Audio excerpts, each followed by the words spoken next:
మీరు ముందు నుంచి పార్టీలో ఉన్నారు. ముందు నుంచి ఉద్యమంలో ఉన్నారు. ఎమ్మెల్యేగా చేశారు. ఇప్పుడు చూస్తున్నటువంటి పరిస్థితి తెలంగాణ రాష్ట్రం వచ్చిన తర్వాత ఎలా అనిపిస్తుంది? ఇప్పుడున్నటువంటి పరిస్థితి ఆహ్, ప్రజలు హ్మ్.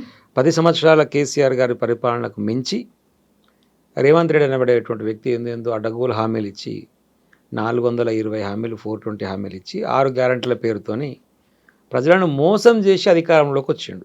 పాపం ప్రజలు మోసపోయారు. ప్రజలు కూడా ఏం చేస్తారు? అది కేసీఆర్ మీరు కంటే గొప్పగా ఏదో అనుకుంటున్నారా చేస్తారు ప్రజలా? కదా! కేసీఆర్ కంటే ఏదో గొప్పగా చేస్తారు కదా! అని చెప్పి అంటుండు కదా! ఒకసారి ఈయనకు కూడా అవకాశం ఇద్దాం అనేటువంటి ఉద్దేశంతోని అవకాశం ఇస్తే ఇయ్యొచ్చు గాక.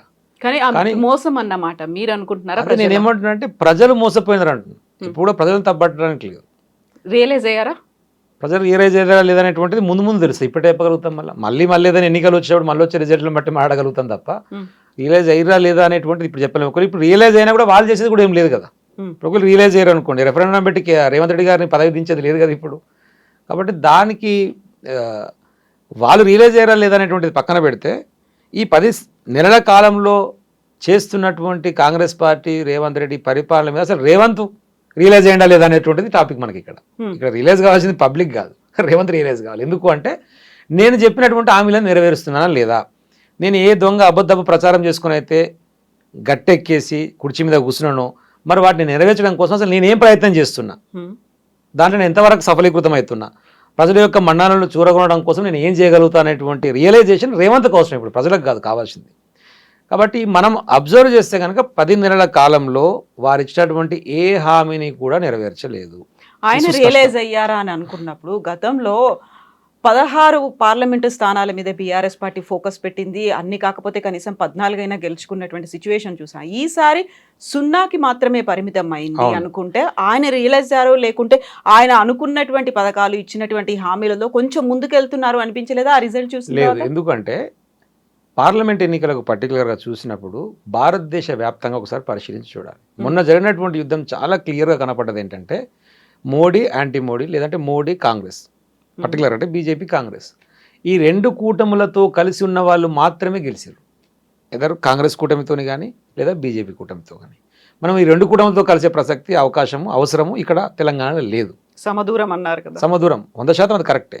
కాబట్టి మీరు జనరల్గా చూస్తే కనుక ఇక్కడ మనమన్నా కానీ పక్కన నవీన్ పట్నాయక్ గారు ఒరిస్సాలో కానివ్వండి, అక్కడ పంజాబ్లో అకాలీదళ్ కానివ్వండి, మాయావతి కానివ్వండి, పక్కన జగన్ గారు కానివ్వండి, ఇట్లా సమదూరం పాటించినటువంటి ప్రతి వారికి మ్యాక్సిమం తక్కువ సీట్లు వచ్చినాయి. 0 ఇక మమత అనుకున్నా, లేకపోతే ఇంకా మన మాయావతి గారు, వీళ్ళందరూ కూడా ఏంటంటే సమదూరం అన్న వాళ్ళందరూ కూడా 0 సీట్స్ వచ్చినాయి. ఏంది కారణం అంటే మొన్న జరిగినటువంటి పర్టికులర్ ఎన్నిక మోడీ గారు 10 సంవత్సరాలకి వెళ్ళి చూసిన దాన్ని బట్టి ఇంకేదో చేస్తాడు అనుకునేటువంటి వర్గం ఒక దిక్కు అయిపోయి, లేదు ఈ అరాచకం ఎక్కువైపోయింది, జిఎస్టీ అని చెప్పి నోట్ల రద్దు అని చెప్పేసి ఆగమాగం చేసి భారతదేశాన్ని భ్రష్పడిస్తున్నటువంటి వర్గం ఒక దిక్కు అయిపోయి ఈ 2 కూటములతో కలిసిన వాళ్ళని మాత్రమే పరిగణలోకి తీసుకోవడం వల్ల మన ఎంపీ ఎన్నికలలో బీఆర్ఎస్ పార్టీని తెలంగాణ ప్రజలు కూడా పరిగణలోకి తీసుకోలేనటువంటిది నేను అనుకుంటున్నటువంటి విశ్లేషణ. కాబట్టి అది చర్చ కాదు.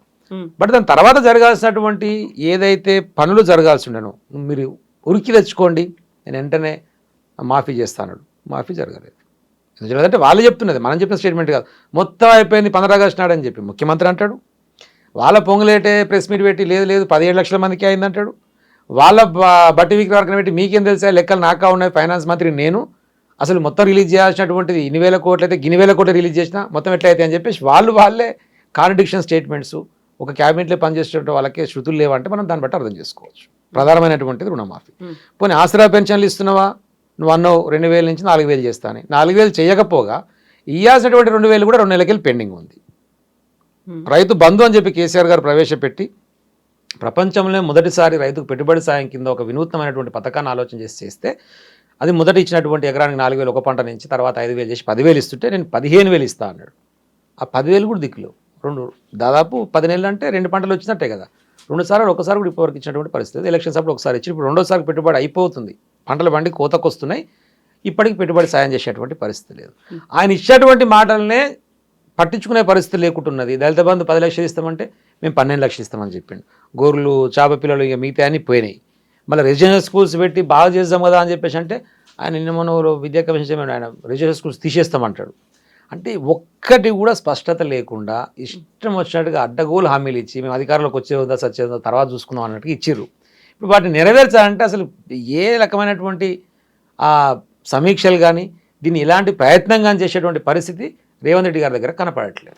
ఇప్పుడు మీరు చెప్పిన దాంట్లో ఆల్మోస్ట్ ఒక 6 ఎగ్జాంపుల్స్ని చెప్పారు.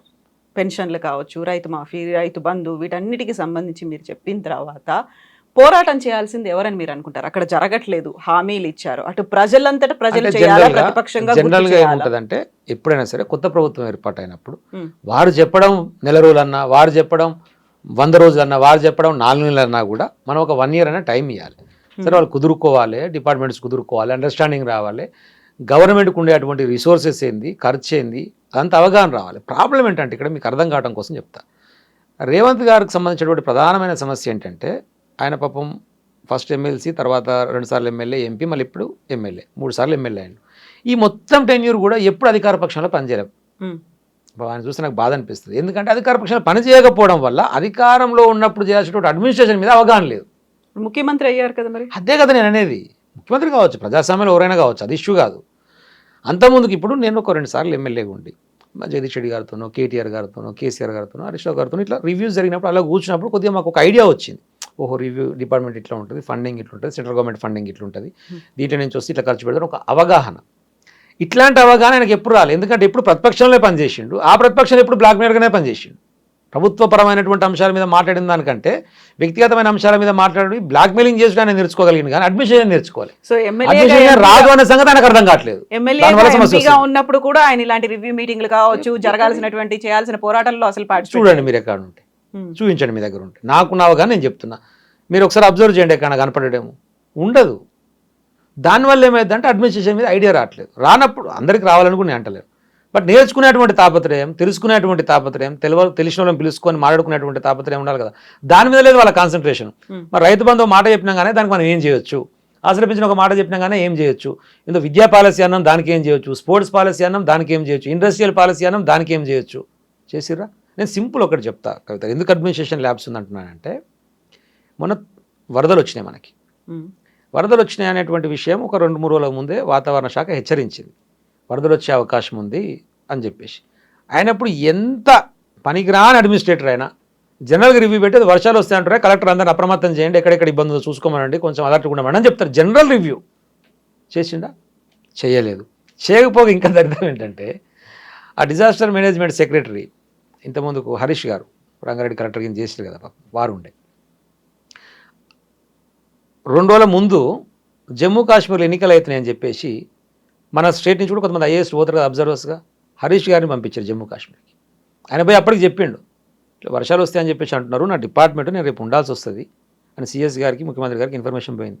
లేదు నువ్వు ఫస్ట్ వెళ్ళిపో అని చెప్పేసి సిఎస్ గారు జమ్మూ కాశ్మీర్ పంపించింది. ఆయన పోయిన కరెక్ట్ 3 రోజులకు విపరీతమైన వరదలు అయిన తర్వాత మొత్తం అసెస్మెంట్ చేసి కేంద్ర ప్రభుత్వానికి మేము చెప్తే కేంద్రం సాయం చేస్తలేదని చెప్పేసి వీళ్ళు మాట్లాడితే కిషన్ రెడ్డి గారు చూడు, అసలు మీరు ఇప్పటివరకు మాకు ఆ లెక్క చేసి ఎంత అయిందనేటువంటి ఒక లెటర్ కూడా ఇవ్వలేదు, ఏమి ఇవ్వకుండా కేంద్ర ప్రభుత్వం సాయం చేయలేదంటారు ఏంటండి అని చెప్పి మాట్లాడారు. అది చెప్పింది వాస్తవం. ఎందుకు వాస్తవం అంటే అసలు ఆ డిపార్ట్మెంట్ సెక్రటరీ లేడు, అది మొత్తం అసెస్ చేసి లెటర్ తయారు చేసి ఇవ్వాల్సినటువంటి సెక్రటరీ జమ్మూ కాశ్మీర్లో ఉన్నాడు. పోనీ మరి సెక్రటరీ బయటకు పోయింది కదా, వేరే వాళ్ళకి ఇన్ఛార్జ్ అని ఇస్తారు, కనీసం ఇన్ఛార్జ్ కూడా వర్క్ ఇవ్వలేదు. ఉట్టినప్పుడు ఎలక్షన్ కమిషన్కి మాట్లాడి మళ్ళీ హరీష్ గారికి పిలిపించి ఆయన ప్లేస్ ఇంకొకరు రిప్లేస్ చేసి అప్పుడు ఆయనతో మొత్తం అసెస్ చేయించి ఒక లెటర్ తయారు చేసి కేంద్ర ప్రభుత్వం పెట్టారు. ఇది పరిస్థితి. మరి దీన్ని అడ్మినిస్ట్రేషన్ అంటారు ఏమంటారు మీరు చెప్పండి. నేను చెప్పింది వాస్తవం కాదు, మీరు కనుక్కొని మాట్లాడండి.